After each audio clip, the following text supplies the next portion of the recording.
नमस्कार सभी को। सर्वज्ञशाला के इस ऑनलाइन प्लेटफॉर्म पर मैं अमित आप सभी का बहुत बहुत स्वागत एवं अभिनंदन करता हूं। हम चर्चा कर रहे थे भारतीय संविधान पर, और अभी तो हम भारतीय संविधान पर पहुंचे नहीं हैं, लेकिन उसका हम बैकग्राउंड देख रहे हैं। और पृष्ठभूमि में जैसा कि आपको पता है कि हम क्या देखते हैं कि संविधान सभा के गठन के पूर्व जो भी आपके एक्ट अधिनियम बनाए गए थे ब्रिटिश सरकार के द्वारा या कंपनी के द्वारा, उसको चर्चा में हम लेते हैं। तो चर्चा में उसको हम देख चुके हैं, लगभग कंप्लीट कर चुके हैं। आज हम जो है सबसे पहले देखेंगे कैबिनेट मिशन योजना जो आया था, उसके बाद में आपका भारत शासन अधिनियम, और फिर उसके बाद हम संविधान सभा का गठन करेंगे। तो जैसा कि आप सबको पता है कि कैबिनेट मिशन योजना जो है यह फरवरी में प्रधानमंत्री जो है ब्रिटेन के क्लीमेंट इटली ने घोषणा की फरवरी में, और कि जो है हम 3 सदस्यीय एक शिष्टमंडल या दूत समझ लीजिए हम भारत में भेजेंगे। और भारत में ये 3 लोग क्या करेंगे, भारत में जाके ये करेंगे कि वहाँ पे जो शांतिपूर्ण तरीके से सत्ता का हस्तांतरण, यानी ब्रिटिश सरकार से भारतीयों को सत्ता देने का हस्तांतरण कैसे हो, उसके उपाय कैसे हो, तथा आगे क्या संभावनाएं हैं जो उसको देखने के लिए, उसका जांच करने के लिए ये 3 सदस्यीय इस मिशन को भेजा था। फरवरी में घोषणा की थी और भेजा इसको, और उसके बाद में यह 24 मार्च को यह शिष्टमंडल जो है वह पहुंचा दिल्ली। दिल्ली पहुंचा दिल्ली पहुंचा यह 24 मार्च, ध्यान रखना है 24 मार्च को पहुंचा। और इसमें कौन कौन से लोग थे, तो इसमें लॉर्ड पैट्रिक लॉरेंस थे, और यही इस जो है शिष्टमंडल के अध्यक्ष थे। और ये भारत सचिव थे, ध्यान रखना भारत सचिव, मैंने बताया था भारत सचिव ब्रिटेन में रहते थे। तो भारत सचिव थे ये लॉर्ड पैट्रिक लॉरेंस। ये लॉरेंस वो नहीं है जो आजकल चर्चा में है, लॉरेंस बिश्नोई जी वो नहीं है, ये लॉर्ड पैट्रिक लॉरेंस है। और ये भारत सचिव थे, और ये इस शिष्टमंडल के अध्यक्ष थे, यानी कैबिनेट मिशन योजना के अध्यक्ष थे। दूसरे थे स्टेफर्ड क्रिप्स, ये व्यापार मंत्री थे। और तीसरे थे आपके एबी अलेक्जेंडर, तो एबी अलेक्जेंडर ये नेवी मंत्री थे। तो ये 3 लोग थे, और ये मिशन 24 मार्च को दिल्ली में पहुंचा था। और इस मिशन ने क्या क्या बातें की, तो इस मिशन ने क्या कहा कि संविधान सभा का गठन कैसे हो, कैसे लोग उसमें कितने लोग शामिल हों, ये सारी बातें इन्होंने की। जो है बहुत एक लॉन्ग टर्म की योजना इसने प्रस्तुत किया था, इसलिए इसको जो है योजना बोला जाता है, क्योंकि इसने बहुत दीर्घावधि की योजना को पेश किया था। अब इसने बहुत सारी बातें की, तो उसको हम देखिए, हम इतिहास में नहीं घुसेंगे, इतिहास में घुसेंगे तो इसी पे बहुत ज़्यादा समय लग जाएगा कैबिनेट मिशन योजना पे। आपको ध्यान रखना है इसने संविधान सभा के गठन की बात की, क्या कितने सदस्य होने चाहिए, ये सारी बातें इन्होंने जो है कैबिनेट मिशन के रूप में की। और ये बहुत लॉन्ग टर्म योजना को लेकर लगभग 2 साल का योजना, 1.5 साल 2 साल का इन्होंने पूरी रूपरेखा रखी थी।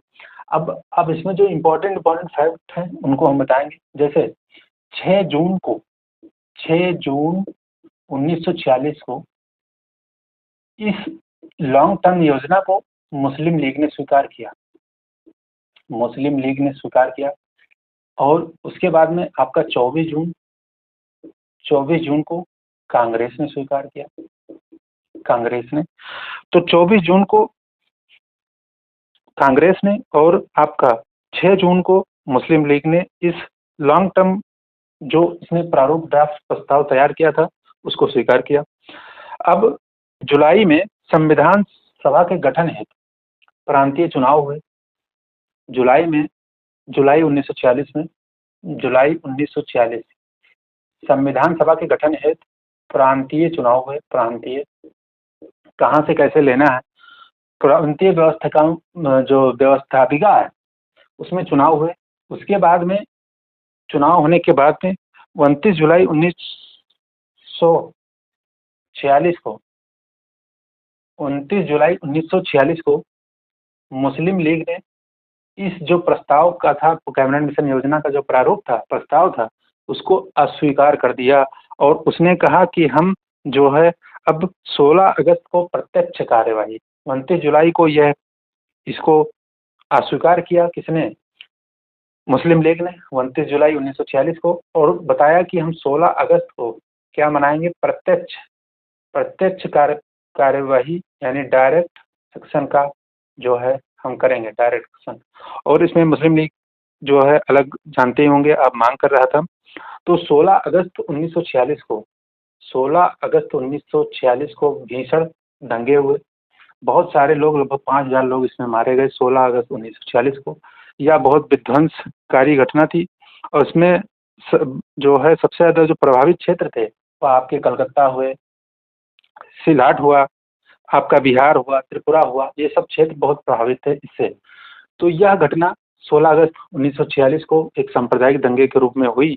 और उसके बाद में 2 सितंबर 1946 को अंतरिम सरकार का गठन हुआ, अंतरिम सरकार का।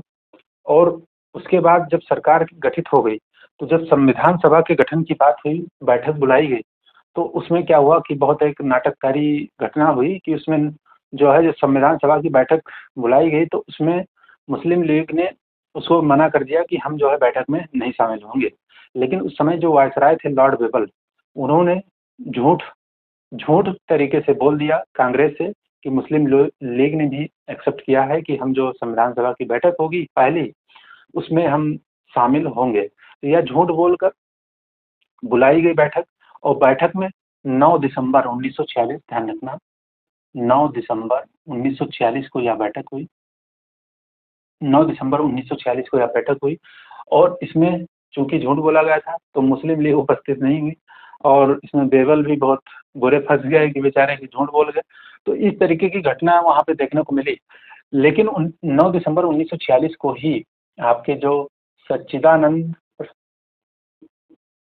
सच्चिदानंद सिन्हा थे, सच्चिदानंद सिन्हा, जो कि आपको पता होगा कि पहले ये संविधान सभा के अध्यक्ष थे। तो उसी दिन इन्होंने क्या किया कि आपका संविधान सभा का गठन कर दिया, वो भी मुस्लिम लीग के अनुपस्थिति में। तो इस चीज़ का मुस्लिम लीग ने विरोध किया। और फिर उन्होंने आपका जो है पृथक पाकिस्तान की मांग को और तेज कर दिया और इसका जो है विरोध किया। तो इस तरीके का घटनाक्रम रहा। आपको ध्यान रखना है, फरवरी में मिशन योजना का जो है घोषणा की थी कि शिष्टमंडल हम भेजेंगे क्लीमेंट इटली ने। और उसके बाद में यह 24 मार्च को पहुंचा और इसका काम था संविधान की रूपरेखा प्रस्तुत करने के लिए यह सदस्य पहुंचे।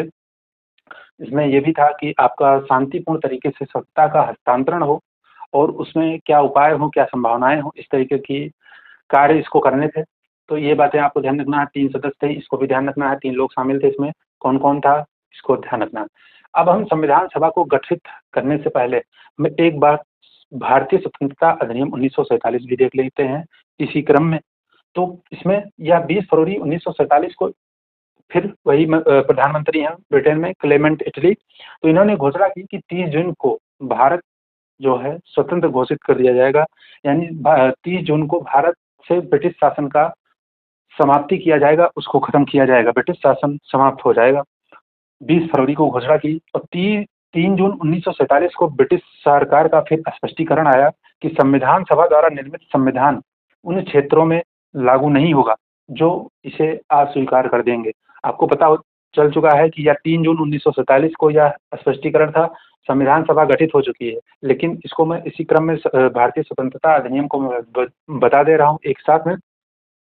तो इसको यह कहा गया कि 3 जून 1947 को घोषणा हुई, स्पष्टीकरण आया कि जो संविधान सभा द्वारा बनाया गया संविधान है, अगर कोई क्षेत्र उसे अस्वीकार कर देता है तो उस पर लागू नहीं होगा। तो इस तरीके की बातें थी। और माउंटबेटन ने यहाँ पे जो विभाजन की योजना है उसको पेश कर दिया। तो यह 3 जून की योजना भी कहलाती है, इसको ध्यान रखिएगा। ये जो 3 जून की योजना है, इसको 3 जून योजना कहते हैं या माउंटबेटन योजना भी कहते हैं। तो इसको ध्यान रखना है। अब इसमें क्या किया गया कि संप्रभु राष्ट्र के रूप में भारत और पाक का सृजन किया गया, भारत और पाकिस्तान का। और ब्रिटिश राष्ट्रमंडल से अलग होने की इसको स्वतंत्रता दी गई कि दोनों ब्रिटिश राष्ट्रमंडल से अलग रह सकते हैं, शामिल हो सकते हैं। और वायसराय का पद इसमें समाप्त कर दिया गया और 2 डोमिनियन राज्यों में गवर्नर जनरल का पद जो है सृजित किया गया। और नए राष्ट्र की कैबिनेट की सिफारिश पर ब्रिटिश ताज द्वारा गवर्नर जनरल की नियुक्ति होनी थी। तो वायसराय का पद समाप्त किया गया और गवर्नर जनरल पद का जो है सृजन किया गया। और इसमें यह सिफारिश थी, इसमें यह व्यवस्था थी कि आपके जो नए राष्ट्र की कैबिनेट बनेगी, कैबिनेट जो सरकार बनेगी, उसकी सिफारिश पर ब्रिटेन का ताज जो है इस पद को नियुक्त करेगा, यानी गवर्नर जनरल को नियुक्त करेगा। तो ब्रिटेन में भारत का सचिव पद भी समाप्त कर दिया गया और शक्तियां इसको राष्ट्रमंडल के राज्य सचिव को हस्तांतरित कर दी गई। तो ये सारी बातें हुई भारतीय स्वतंत्रता अधिनियम 1947। अब इसमें भी एक ये भी बात याद रखना है कि नया जो संविधान बनने तक गवर्नमेंट ऑफ इंडिया एक्ट जो 1935 मैंने बताया कि उसके प्रावधान आज भी भारतीय संविधान में मौजूद हैं। तो यह प्रावधान इसमें किया गया कि भारतीय स्वतंत्रता अधिनियम के अंतर्गत आपका नया संविधान जब तक बनकर तैयार नहीं होता तो गवर्नमेंट ऑफ इंडिया एक्ट जो 1935 का है, इसके तहत प्रांतीय सभाओं में सरकार चलाने की व्यवस्था की गई।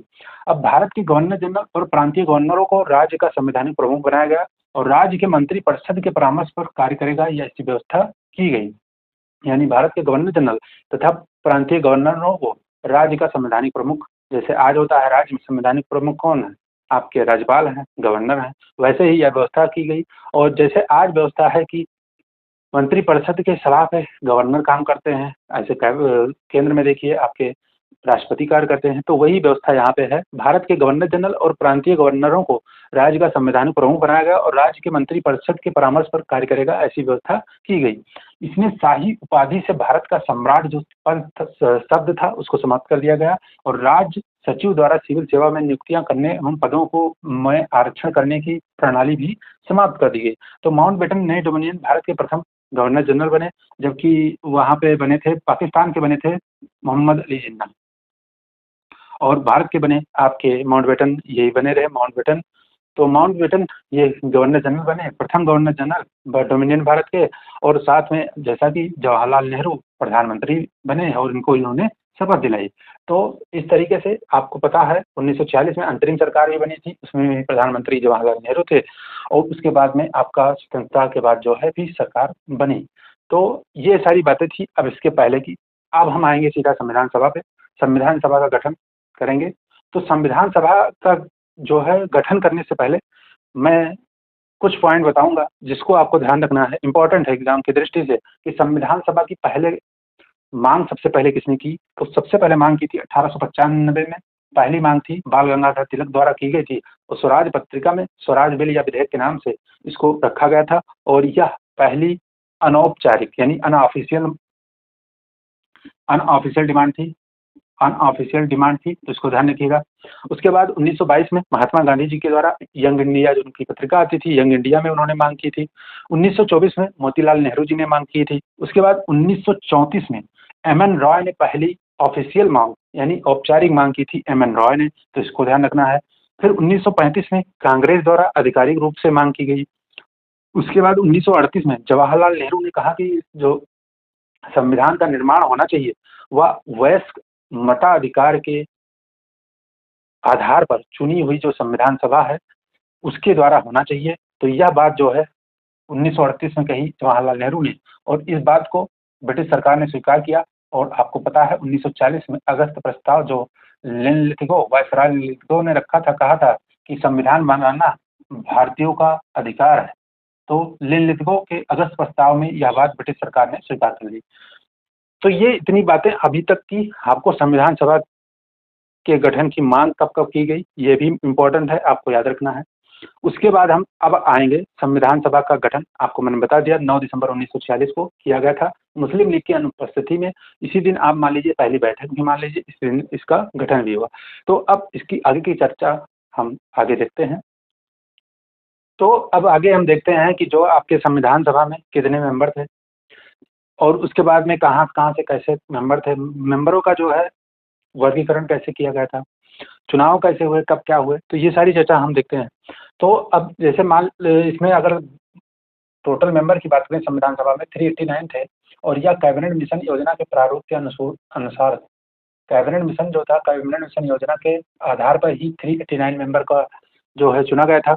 और ये मेंबर आपके 10 लाख प्रति जनसंख्या पर एक मेंबर, यानी 10 लाख जनसंख्या पर एक मेंबर थे और उसमें 40 करोड़ जनसंख्या थी, 40 करोड़ जनसंख्या। और अगर बात करें तो कैबिनेट मिशन योजना के अनुरूप था यह 389 मेंबर। अब इसमें ब्रिटिश भारत के जो 11 प्रांत थे वहाँ से 292 मेंबर ये इलेक्ट हुए थे, ध्यान रखना ये इलेक्ट हुए थे। उसके बाद 4 चीफ कमिश्नर प्रांत था, 4, तो 4 चीफ कमिश्नर प्रांत से 4 सदस्य ये भी इलेक्ट हुए, यानी इनका चुनाव हुआ। अब ये 4 चीफ कमिश्नर प्रांत कौन कौन से हैं यदि आपको ध्यान रखने हैं तो पहला है अजमेर, अजमेर, दूसरा है कुर्ग, दूसरा ले लीजिए बलूचिस्तान, बलूचिस्तान, तीसरा है कुर्ग कर्नाटक को आएगा, कुर्ग कर्नाटक, और चौथा आपका जो है वह है दिल्ली, दिल्ली।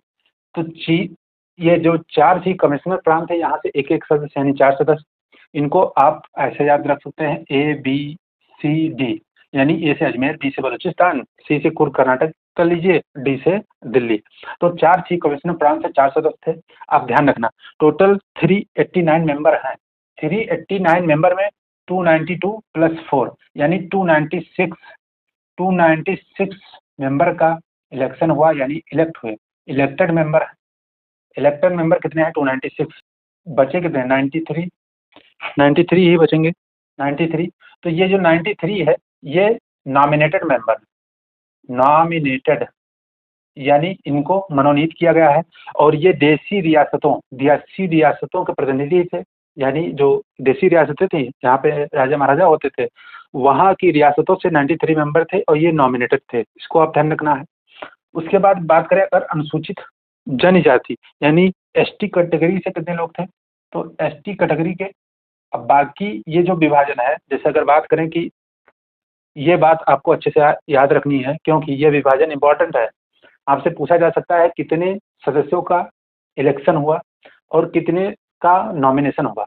नॉमिनेट मेंबर जो होते हैं, मनोनीत जिनको कहा जाता है, उनको डायरेक्ट जैसे वायसराय या सरकार के द्वारा मनोनीत कर दिया गया। लेकिन 296 मेंबर हैं जिनके लिए चुनाव हुआ था, चुनाव, ध्यान रखना है, चुनाव हुआ था। तो इलेक्टेड मेंबर है 296 और जो नॉमिनेटेड मेंबर है 93, टोटल 389 पूरे हो गए यहाँ पे। तो ये विभाजन आपको ध्यान रखना है। उसके बाद अगर बात करें तो इन 389 में 33 मेंबर थे आपके ST कैटेगरी से, 26 थे आपके SC कैटेगरी से, और महिलाएं जो थी, टोटल महिलाओं को लेकर अक्सर लोग कंफ्यूज रहते हैं कि संविधान सभा में महिलाओं की संख्या कितनी थी। तो असल में कंफ्यूजन यह आपका क्रिएट होता है जब कुछ उल्टी सीधी पुस्तकें आप पढ़ लेते हैं। उल्टी सीधी जब बुक्स पढ़ेंगे तो उसमें कंफ्यूजन हो जाएगा क्योंकि वहाँ गलत बातें लिखी होती हैं, उनको कुछ भी छाप देना होता है। तो असल में यहाँ पे 2 मत हैं आपको। एक तो मेंबर देखने को मिलता है, कुछ बुक्स बताती हैं कि 9 मेंबर जो थी वह महिलाएं थी, 9, जबकि सही बात है कि 15 मेंबर थी टोटल। संविधान सभा में टोटल 15 मेंबर वुमेन मेंबर थी। ये 9 क्यों बार बार कई सारी बुक में दिया जाता है, ये बिल्कुल गलत है, बिल्कुल गलत है, फैक्ट है, इसको ध्यान रखना है। 9 मेंबर एक्चुअली क्या हुआ था कि जो प्रथम बैठक हुई संविधान सभा की, प्रथम बैठक 9 दिसंबर 1946 को जो प्रथम बैठक हुई थी उसमें कुल 9 महिलाएं भाग ली थी, यानी 6 महिलाएं अब्सेंट थी। तो अब्सेंट थी जो, उनको भी जोड़ लीजिए आप, तो टोटल 15 मेंबर एक्चुअली में संविधान सभा में थी। बाकी 9 मेंबर इसलिए कई सारी बुक्स में दिया जाता है क्योंकि वहाँ पे 9 महिलाएं जो है प्रथम बैठक में शामिल हुई थी। तो कुछ बुक्स लिख देती हैं कि जो संविधान सभा में टोटल मेंबर 9 मेंबर थी महिला, तो आपको 9 नहीं, बिल्कुल ध्यान रखना है, गलत है। और इन 15 मेंबरों में, कुल 15 सदस्यों, महिला सदस्यों में आपका एकमात्र मुस्लिम महिला थी, उनका नाम आपको ध्यान रखना है अच्छे से। उनका नाम है बेगम अय्याज रसूल, बेगम अय्याज रसूल। और इसमें अभी तक क्वेश्चन नहीं बना है, आगे पूछा जा सकता है कि टोटल जो संविधान सभा में मेंबर थे, यानी 389 मेंबर में उत्तर प्रदेश राज्य से कितने मेंबर थे, तो उत्तर प्रदेश से थे 55 सीटें जो है वह आपकी संविधान सभा में उत्तर प्रदेश से थी, ये भी आपको अच्छे से ध्यान रखना है।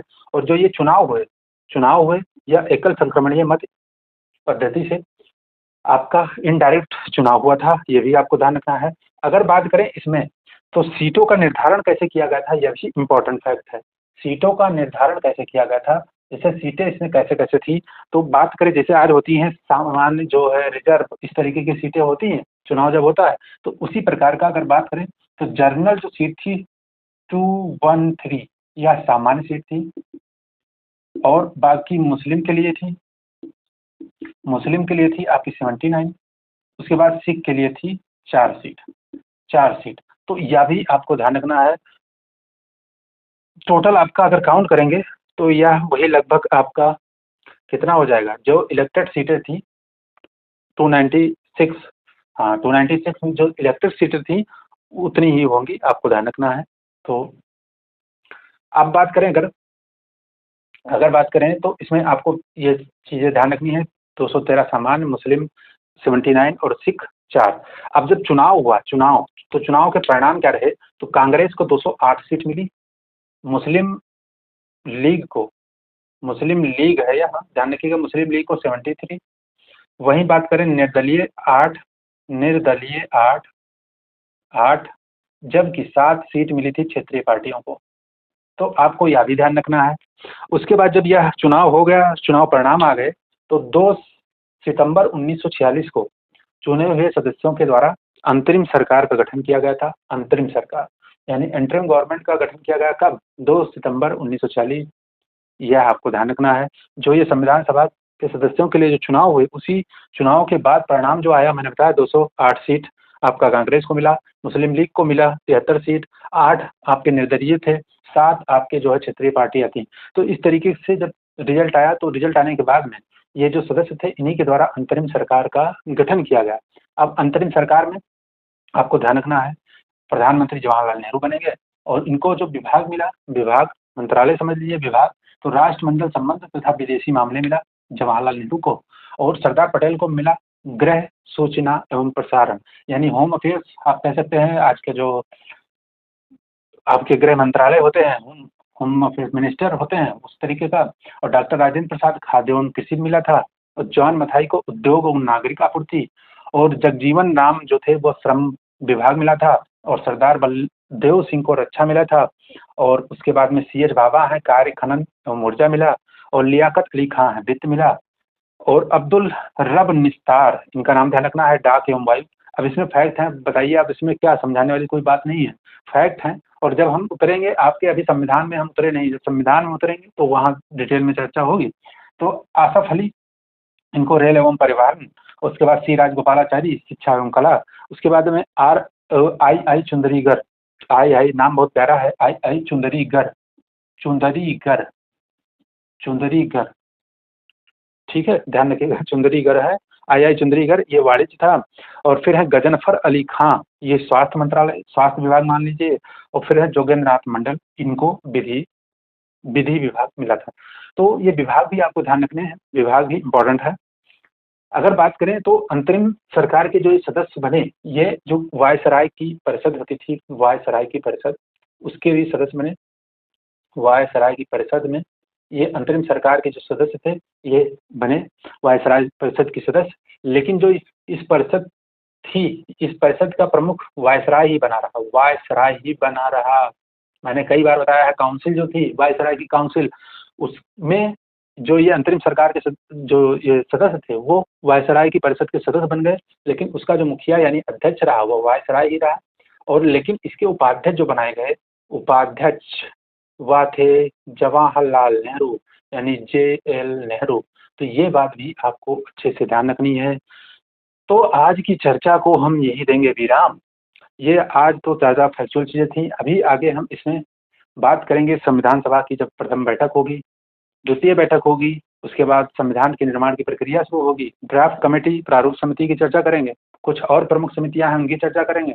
उसके बाद हम संविधान का वाचन करवाएंगे, संविधान जब पढ़ा जाएगा तो वाचन होगा, उसके बाद संविधान का निर्माण की प्रक्रिया पूरी हो जाएगी, संविधान है उसको अंगीकृत कर लेंगे, आत्मार्पित कर लेंगे, फिर उसके बाद पूरी तरीके से इम्प्लीमेंट कर देंगे। उसके बाद हम पहुंच जाएंगे संविधान के अंदर, और संविधान की चर्चा जो है प्रारंभ कर देंगे। वहां से आपको अच्छे जो विस्तार से चर्चा करने का मौका है, वहां पे अच्छा रहेगा। यहाँ पे कुछ फैक्चुअल चीजें हैं, ये आपको डायरेक्ट याद रखनी है। अभी अंतरिम सरकार का मैंने बताया है, अभी आज़ादी के बाद की जब सरकार गठित होगी तो उसमें उसको भी याद रखना है, उसके भी विभाग में बता दूंगा, वह भी इम्पोर्टेंट होता है, क्योंकि पूछा जाता है आज़ाद भारत में पहले स्वास्थ्य मंत्री कौन रहे, रक्षा मंत्री कौन रहे, ये सारी बातें पूछी जाती हैं, तो वह भी मैं बताऊंगा। तो कुछ चीज़ें, अभी बहुत सारी चीज़ें जो हैं बची हुई संविधान के स्टार्ट होने से पहले, तो उसकी चर्चा भी हम करेंगे। तो आप लोगों को क्लास कैसी लगी भाई? क्लास जैसी भी लगी हो, आपको अच्छी लगी हो तो, नहीं अच्छी लगी हो तो भी आप कमेंट बॉक्स में अपना फीडबैक दीजिए। और चैनल को सब्सक्राइब नहीं किया है तो ज़रूर कर दिया करिए, आपका कर्तव्य है कि आप अपने इस भाई का सहयोग करें, ताकि हमें यह मोटिवेशन मिलता रहे। और अभी हम अपने कोर सब्जेक्ट में नहीं जुड़े हैं। कोर सब्जेक्ट जो मेरा सबसे प्रिय सब्जेक्ट है, एनवायरनमेंट, इकोलॉजी, ज्योग्राफी, ये सारे सब्जेक्ट। और ये सब्जेक्ट बहुत ही टेक्निकल और आपके जो है साइंटिफिक सब्जेक्ट होते हैं, तो उसकी शुरुआत करना मैंने थोड़ा बेहतर नहीं समझा, इसलिए क्योंकि व्हाइट बोर्ड पे थोड़ा सा कुछ चीज़ें हैं जो पॉसिबल नहीं हो पाती हैं। अगर बोर्ड हमारा बढ़िया से डिजिटल होता है तो उस पे जो है इन्फोग्राफ्स और साथ में मैप वगैरह आसानी से, हालांकि नामुमकिन कुछ भी नहीं है। अगर नहीं ईश्वर ने साथ दिया तो हम इसी पे व्हाइट बोर्ड पे ज्योग्राफी भी स्टार्ट करेंगे। और आप लोगों का अगर ऐसे सपोर्ट रहा तो हम जरूर बिल्कुल डिजिटल बोर्ड के साथ आपके सामने हम आएंगे ज्योग्राफी को लेके बिल्कुल बेहतरीन तरीके से। तो आज की क्लास जैसी भी लगी हो आप लोग कमेंट बॉक्स में बिल्कुल आप अपना फीडबैक दीजिएगा। और हम अब मिलेंगे नेक्स्ट क्लास में। आप लोगों का इसी तरह सपोर्ट मिलता रहे। बहुत बहुत धन्यवाद सभी को। राधे राधे। जय श्री कृष्ण।